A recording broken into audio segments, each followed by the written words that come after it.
Hello everyone, welcome back again to Godfrey Mumbi Academy. So today we are going through 2022 Biology Paper 2 GCE. So this is GCE. So we'll answer section A, the entire section A, from question 1 to question 5. So before we actually start, do well to subscribe and also like. And actually, you should let us know where you are watching from. Yeah, you should let us know where you are watching from. All right, let's get started. So this is 2022. So this is our first question. So it says section A says short answer questions, and it has 44 marks, meaning you don't have to explain much, but these are short answer questions. So question 1 says figure 1. This figure here shows cell division in animal cells. So this is cell division in animal cells. So A1 says state the characteristic of living organisms being demonstrated in figure 1. So what is this characteristic of living organisms that is being demonstrated here? So when they say characteristic of living organisms, you should know that we have so many characteristics of living organisms, and this question actually comes in paper 1. So among the characteristics, we have characteristics like we have movement. All living organisms do move, okay, they move. Then reproduction, they reproduce. Then we have respiration, we have feeding, we have sensitivity, and we have growth. So those are the characteristics. So among those ones, which one is being demonstrated here? So when you take a look here, you will see that we have this zygote. Then this zygote gets divided into cell A and cell B. No wonder they are telling us this is what? Cell division. So zygote divides into cell A and cell B. Then cell A further divides into, cell A becomes a what? A muscle cell, according to the arrow here. Cell A becomes a muscle cell. Then cell B further divides into new cells here. That's what they are telling us. So you understand that this is actually growth. This is a zygote, and it begins to do what? To grow. This is what happens during growth. You need new cells, okay? For a baby to grow, or for a zygote, there must be production of new cells, which will occur through what? Cell division. And there is also the need of cell specialization. You need to have the cells now needs to start specializing. So this characteristic is what? Is growth. So this is growth. Then B says explain what has happened to cell A. This cell A, it has become a what? A muscle cell. So what has happened? So we understand that cell A has specialized because it is just a general cell here. But now it is specific because now it is a what? A muscle cell. So it has undergone cell specialization, or it has become specific, or rather it has specialized. So you tell them cell A has specialized.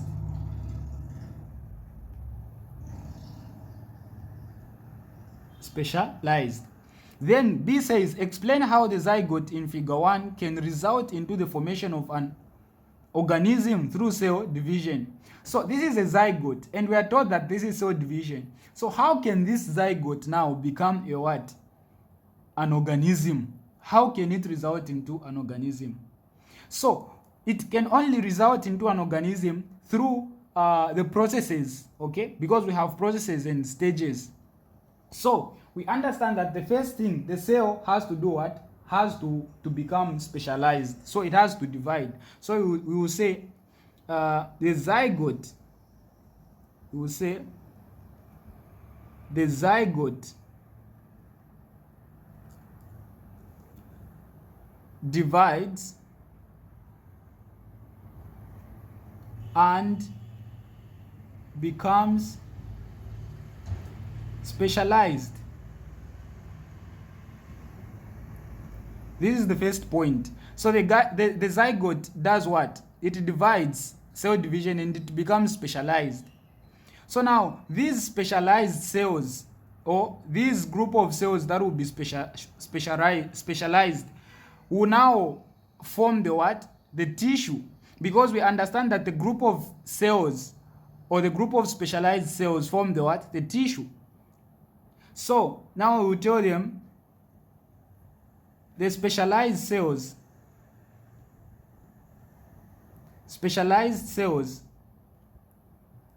will then form tissues. Okay, so it specializes, then the specialized cells forms tissues. The tissues will form what? So you tell them tissues forms organs. Then you tell them organs forms systems. So organs will form systems. Then systems will now form an organism. Okay, so this is what will happen. This is 3 marks. So you explain, this is the process. This question I've actually answered it before. You can refer to the video where they brought boxes where they named these stages. Then some were not named. They replaced them with letters. They needed you to fill out the boxes. So you understand that the first we have the zygote. The zygote will do what? Will divide and become specialized. Then when these specialized cells come together, they will form what? Tissues. Then the group of tissues will form now organs. Group of organs will form systems. Then group of systems will now make an what? An organism. So this is how the zygote will become an organism, through these what? These stages. Then C says, describe 2 life processes of living organisms and state the role of enzymes in the 2 processes. So they want to state 2 processes. Then again they want us to do what? To state the role of enzymes in the 2 processes. So these 2 processes are the processes of living organisms. So you understand that we have mainly 2 processes of living organisms. This is, I think this came from the first topic of biology in grade 10. So you understand that we have what we call anabolism and catabolism. We have anabolic reactions and catabolic reactions. So the first process will be what? Anabolism. Anabolism. Now, what is anabolism? So anabolism, you tell them, so you say anabolism. So this is where large and complex molecules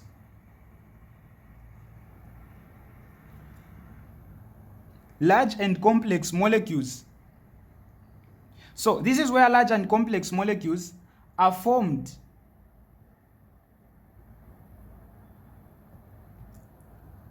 from simple and smaller ones. So e.g., for example, photosynthesis. Because photosynthesis, you understand that there is the manufacturing of what? Of carbohydrates, the manufacturing of food using simple molecules. So that type of process is what we call anabolism. The complex molecule is being formed from simple and smaller molecules. Then the other one now is what? Catabolism. So under catabolism, what is a catabolic reaction, or what is catabolism? So now this is where simple and smaller, or you will say this is where simple and smaller molecules are formed from large and complex molecules or complex ones. Then e.g. what? E.g. respiration. So respiration is the best example for this one. So you understand that this is actually opposite to this. So these are the two life processes. Then they said, what is the role of the enzyme? So you say enzymes are used as biological catalysts in both processes. So in both processes, enzymes are used as what? As biological catalysts. So this is how you are supposed to explain this question. So you should know how you should squeeze the answer such that you write it well. But this is the answer. So let's go to question 2. This was question 1. So now for question 2, this was question 2. So it says figure 2 shows the transverse section of a leaf. So they brought the leaf. This is the what? The transverse section of a leaf.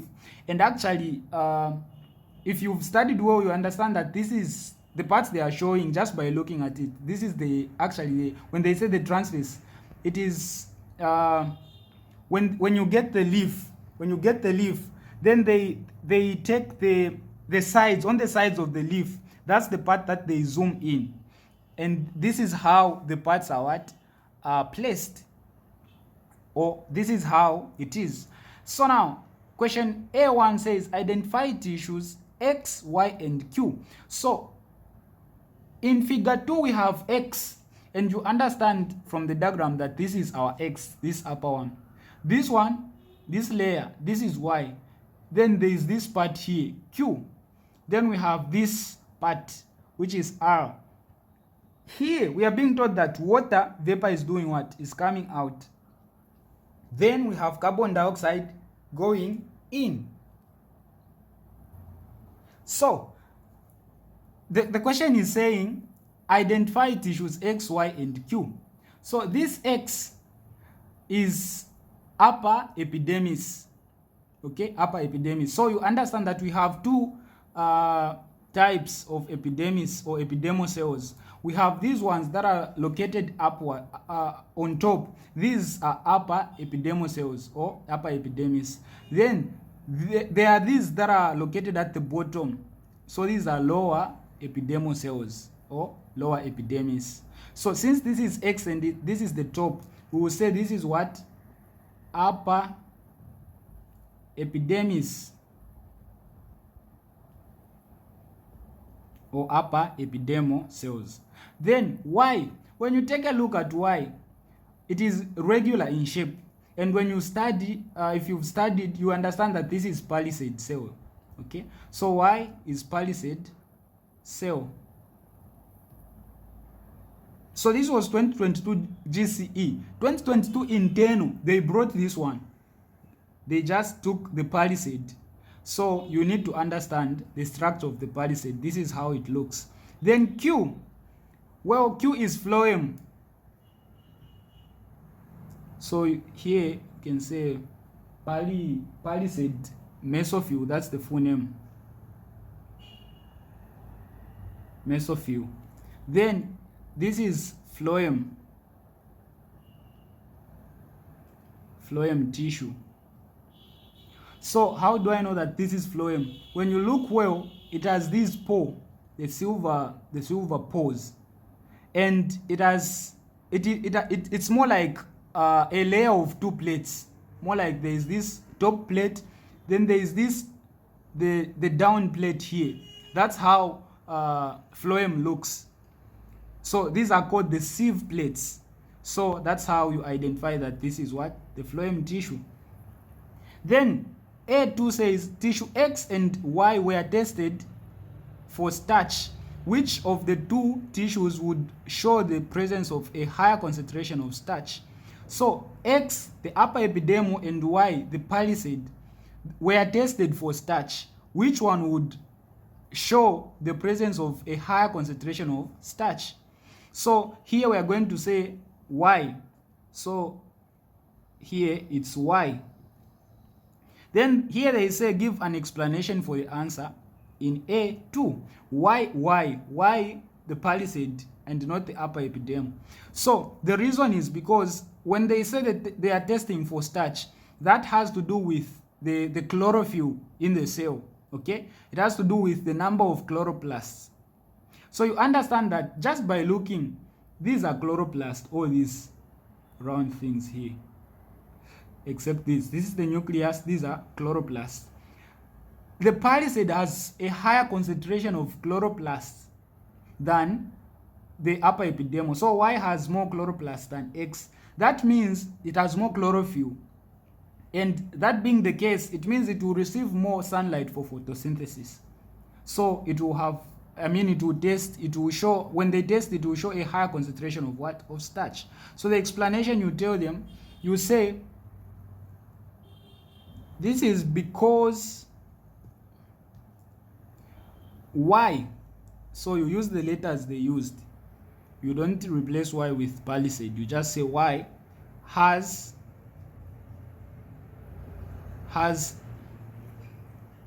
a higher you just say, okay, you can say because Y has a higher number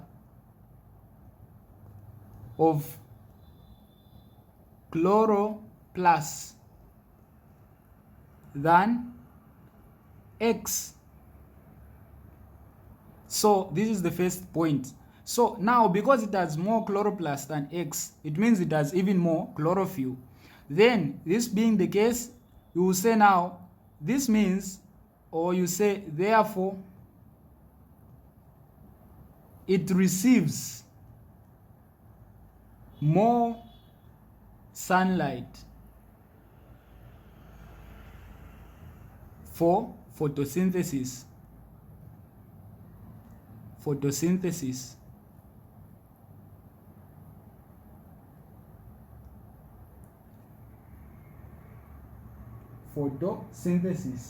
Yeah. So because it receives more light for photosynthesis, this is the reason. So you just conclude, hence Y will show, or will have more concentration of starch.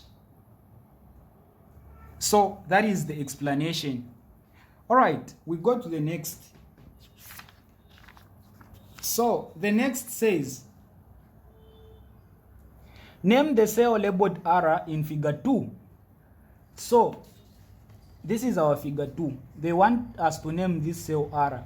You understand that this is the entrance of carbon dioxide and the exit of what? Water vapor. So cell R is just next to the entrance.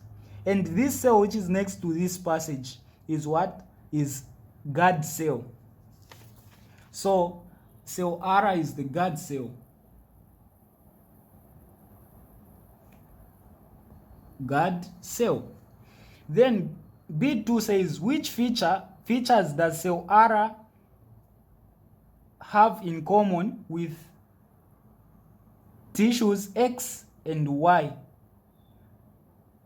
that enables it to perform its function? So which features does cell R have in common with tissues X and Y? This is our R. What feature does it have in common with X and Y? If just by looking you understand that there is this this part on the middle here, the vacuum. It is both in R and in Y. If it's in Y, it's even big, even in X. So this is the vacuum. So you understand that they both, or they all have the vacuum. So the what? The vacuum.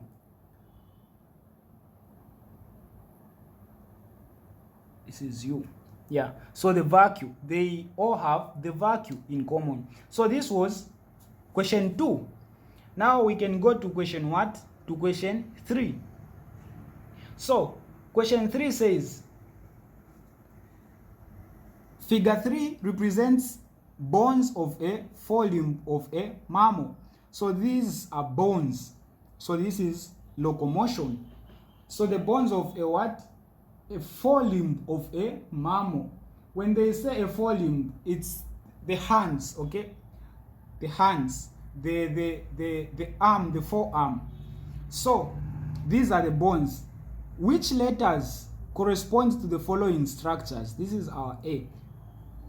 A1, the radius, then the ulna and the humerus. So the radius is H in this case. So H. Then the ulna is K. So the radius and the ulna, they are next to each other. But you understand that when it is making this angle, the 90 degrees, the radius is the one on top, and it is a bit smaller than the what? Than the ulna. The ulna is bigger than the radius. So H therefore is the radius, K is the ulna. The humerus is this one. So I is the humerus. Then identify the type of joint found at J. What type of joint is found at J? So this is hinge. Okay, this is hinge. So here we have hinge joint. So they ask us to give a reason.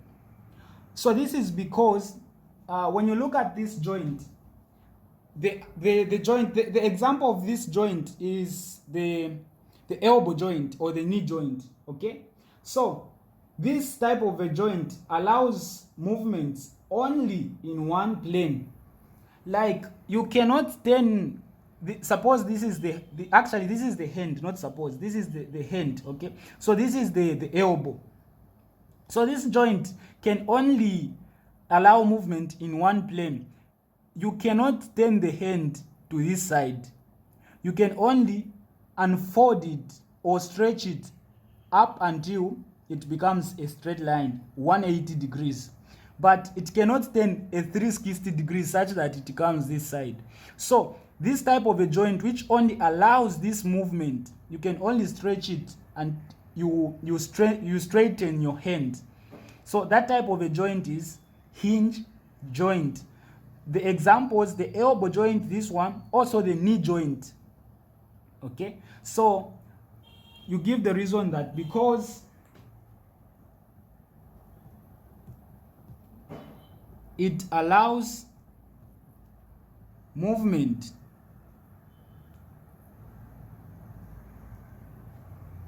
only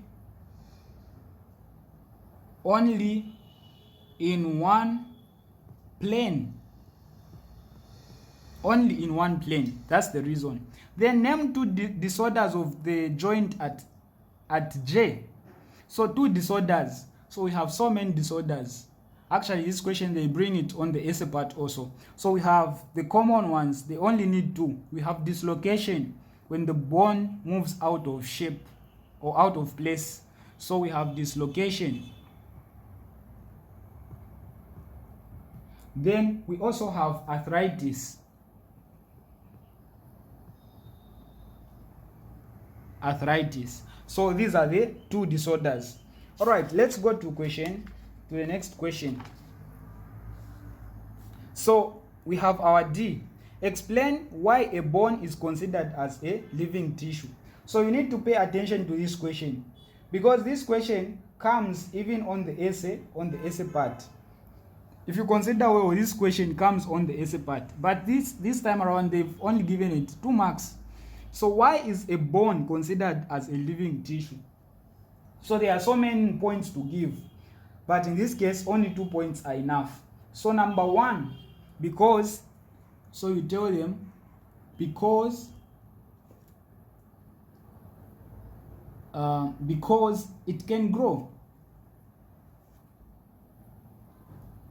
So you say because it grows, meaning it undergoes growth, and growth is a characteristic of living tissues or living things. Hence, the bone is also a living tissue. So because it grows, that's the first point. The second point, it even produces living cells. It produces the red blood cells. So you say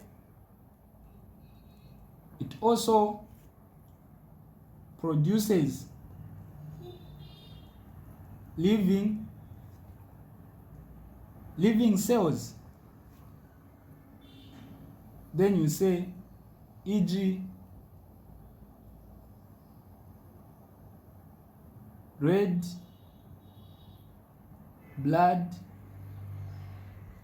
cells. Okay, then the other point, but these 2 points are enough. It produces living cells, and it is also able to do what? To grow. But it contains the blood vessels. That is another point. You can explain it. It contains blood vessels, and it can also be infected by diseases such as tuberculosis. All those points, you can include them, but these are enough. You can simply say it is able to grow, or it undergoes growth, then it produces living cells, just like that. Then question 4. Figure 4 shows a schematic diagram indicating the movement of water in a plant from the roots to the leaves. So this diagram is showing the movement of water in a plant from the roots to the leaves.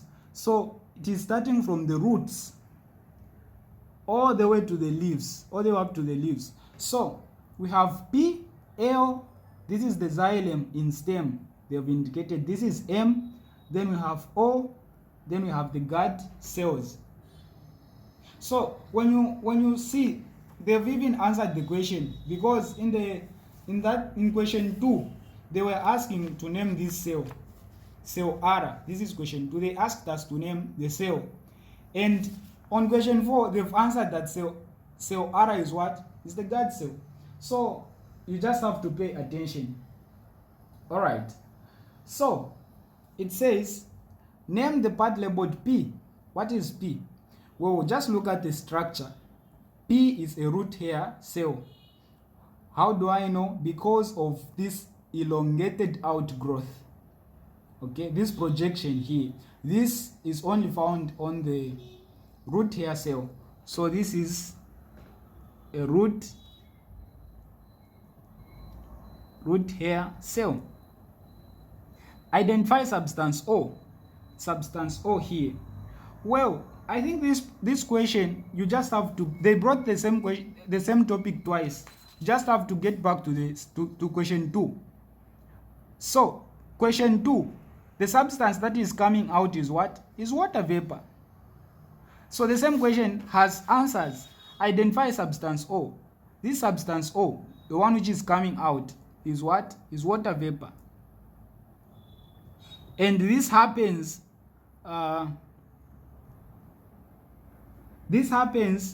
through transpiration. Okay, you understand that this happens through transpiration. Then what name is given to the space through which substance O comes out of the leaf? How does the leaf lose water through transpiration? We understand that it loses through this opening. Now they want us to name this opening. What is the name? So this space is called stoma. Stoma. This is singular. When it is plural, it is stomata.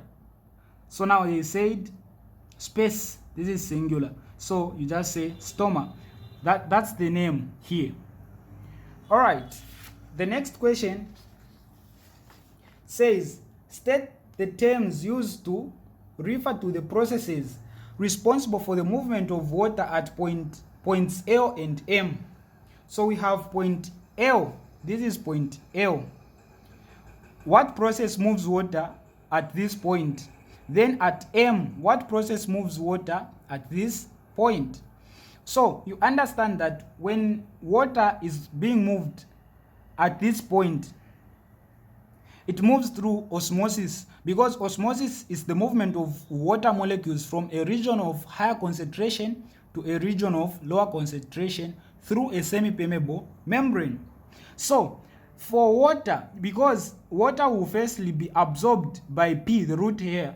When it absorbs water, now this water has to move from cell P, which has more water, into cell L here, which has less water. So that will only happen through what? Osmosis. It will move from where it is highly concentrated to where the water is low concentrated. So that is osmosis. So for L, this is what? This is osmosis. For M, when we consider M now, this is our M. It is going up, meaning it is going against gravity. Because in science we understand that gravity, it is the force of it is the force of the earth that pulls objects towards the what? The center of the earth. So that is in simple terms. So now, for something to go up, like water to go up, there must be the pull, the force that is going to go against gravity to pull this. So that process is transpiration pull. That's how we call it. It is the force which is caused by what? By transpiration. When the plant loses water this side, when it loses water, it's going to do what?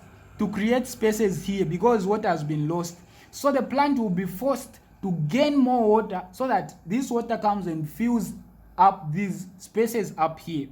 So that is being that is occurring as a result of transpiration. Hence we call it transpiration what? Transpiration pull. So this M here will be transpiration pull.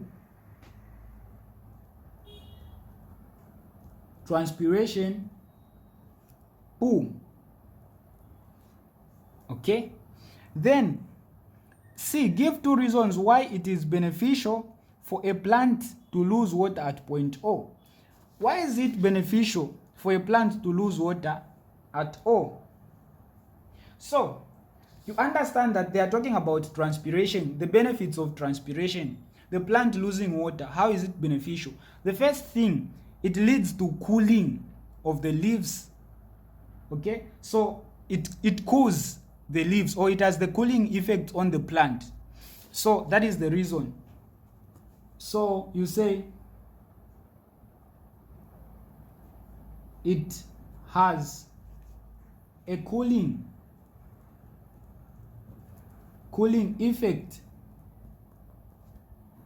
on plants. This is the first point.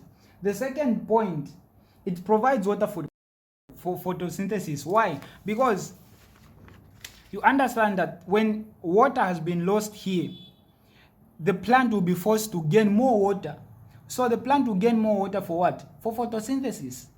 And hence, in that way, it provides water for what? For photosynthesis. So you say, so here it, even here, it provides water for photosynthesis.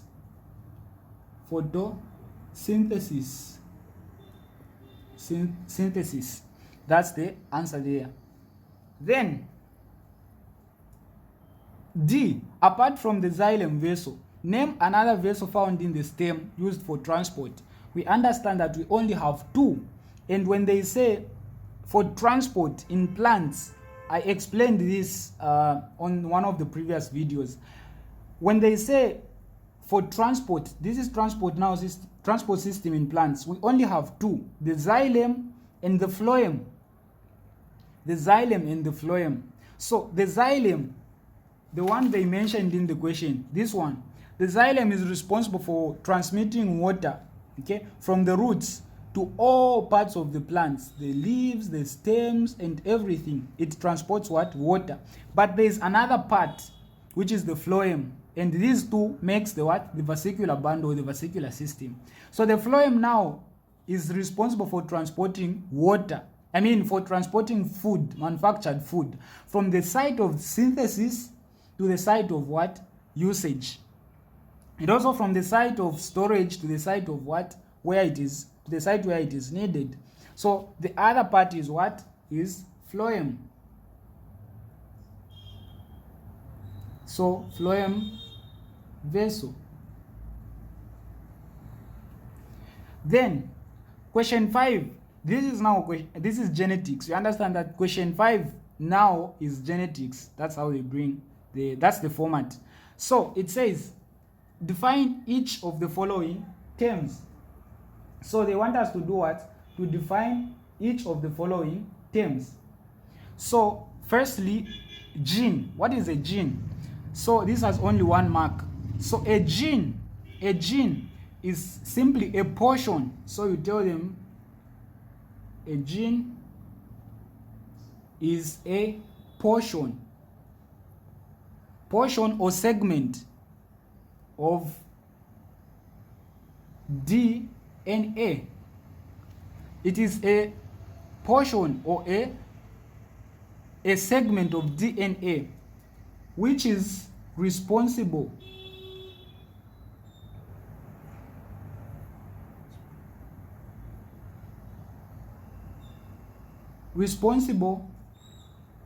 for a certain characteristic.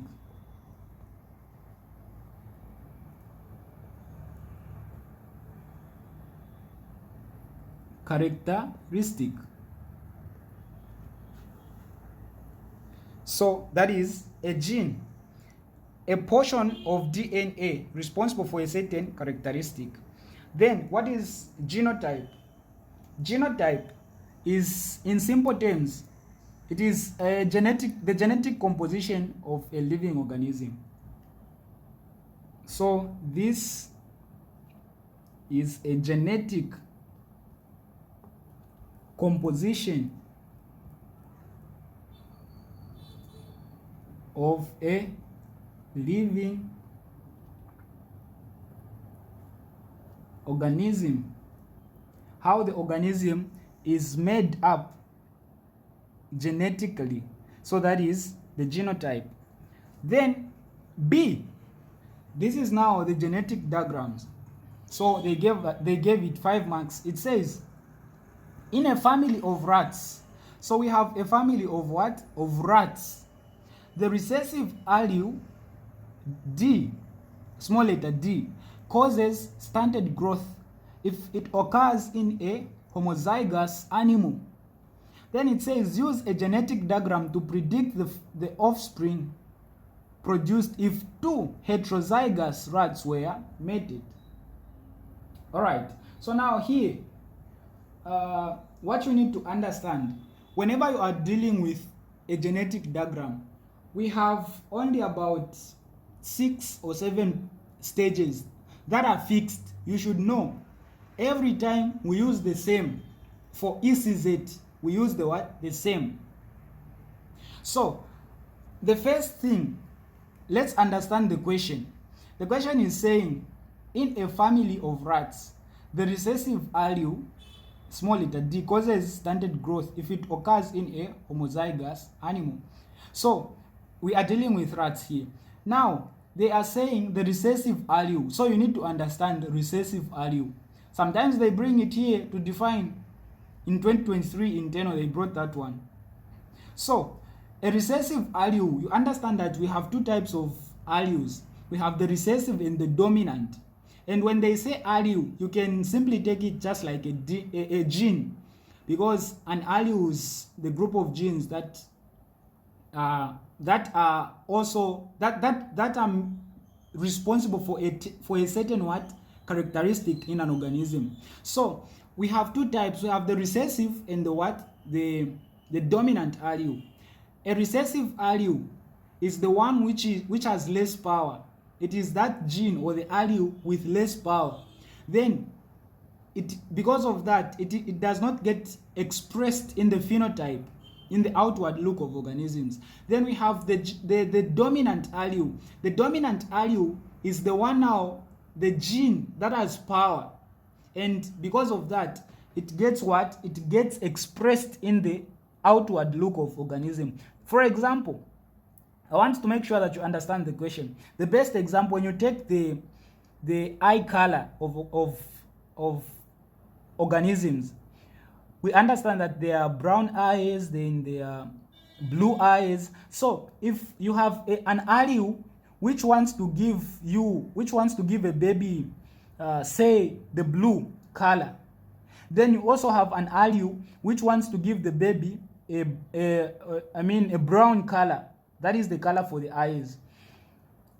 If the one that wants to give the baby the blue color is recessive, and the one that wants to give the baby the brown color is dominant, the one with the brown color, which is dominant, will be expressed. So this one will be masked up. It will not be seen in the outward expression. So the baby will come out with brown eyes. Why? Because the blue one was present, but it was recessive. That's how it goes. So you need to understand those things. So since this is recessive, whenever you are dealing with recessive, you use small letters, and whenever you are dealing with dominant, you use capital letters. That's another important thing when drawing genetic diagrams. Then the other thing, we have homozygous and heterozygous. So when they say homozygous, it means the letters are same. By same, I mean it means they are either both capital letters or both small letters. That's what homozygous means. Homo means same. So it's either both are small letters or both are capital letters. But for heterozygous, it means when you are drawing here, one is a capital letter, the other one is a small letter. That's how it goes. So here, if they tell you that use a genetic diagram to predict the offspring produced if two heterozygous rats were crossed or were mated. So two heterozygous, okay? So two heterozygous, it means we are going to have the capital D and the small d. That's heterozygous.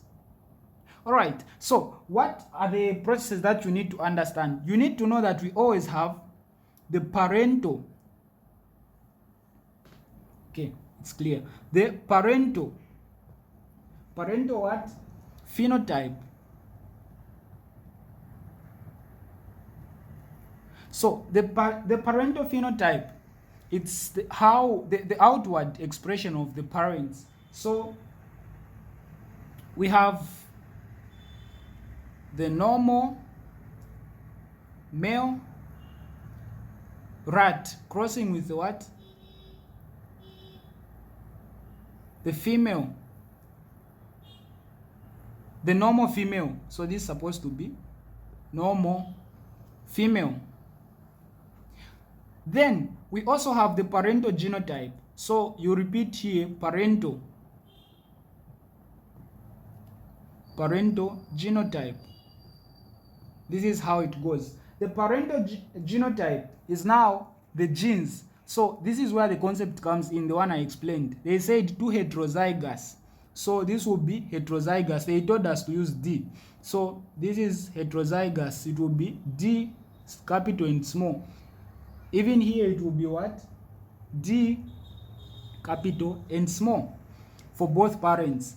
Then the other stage is now gametes. For gametes now, you split these genotypes.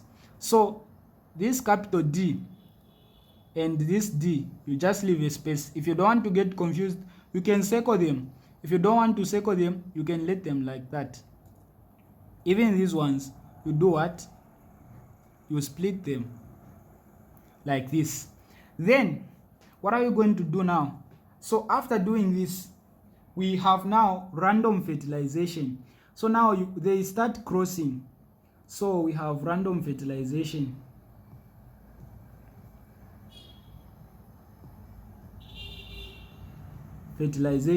So this one will cross with both this and this. Even this one will cross both with this and this. So the first one will be like this. It will cross with the first one. So you understand that we have produced both capital what? Capital letters. This is capital, even this one. So we have D, D. Then this one, again now, crosses with what? With this one here. So here we see that this and this, we have the capital and the small letter here. Then we come to this one. It crosses with this. So this is capital and the small one. Then this one, small one, crosses with this one. So we have all the smaller ones. So these are the genotypes of the what? Of the offspring, the F1 offspring. So this is the filial one, F1 offspring, F1 offspring genotype.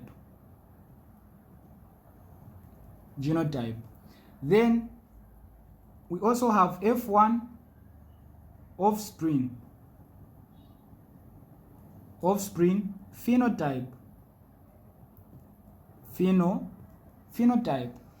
So the offspring phenotype, this will be a normal rat because both are dominant. So this is going to be normal.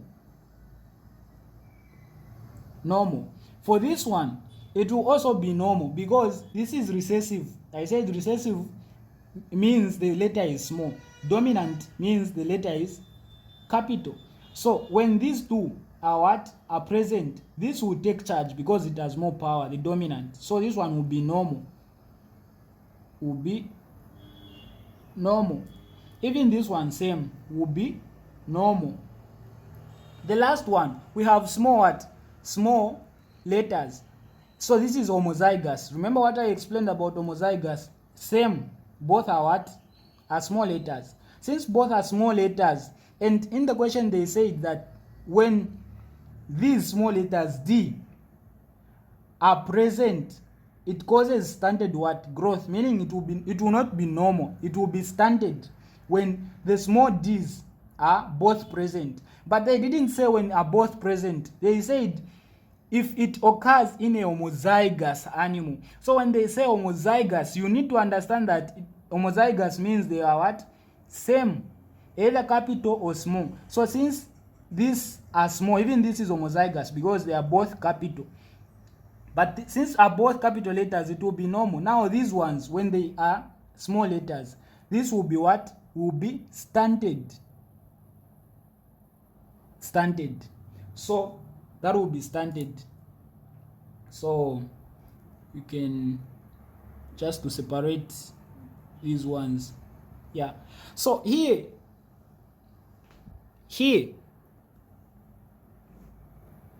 for the ratio now, you need to understand that for the ratio, you just have to count how many normal rats do we have. 1, 2, 3. Then the standard one is 1. So the ratio will be, the normal are 3, then the standard is 1. 3 to 1, that will be the ratio. So this was genetics. So these are the same process you follow. You need to start with the parental phenotype, the parental genotype, the gametes, random fertilization, F1 offspring genotype, F1 offspring phenotype, then the ratio. So this will give you 5 marks, sometimes even up to 8 marks. Then the last question on genetics that they brought. So we are not dealing with the essay part, we are just dealing with section A. So it says, explain one named cause of genetic variation. One named cause. So the common cause is mutation. So mutation. So they want us to explain. So this is the sudden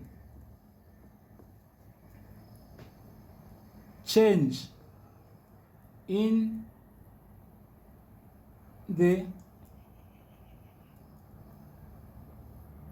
you say, in the nature of genes or number of chromosomes.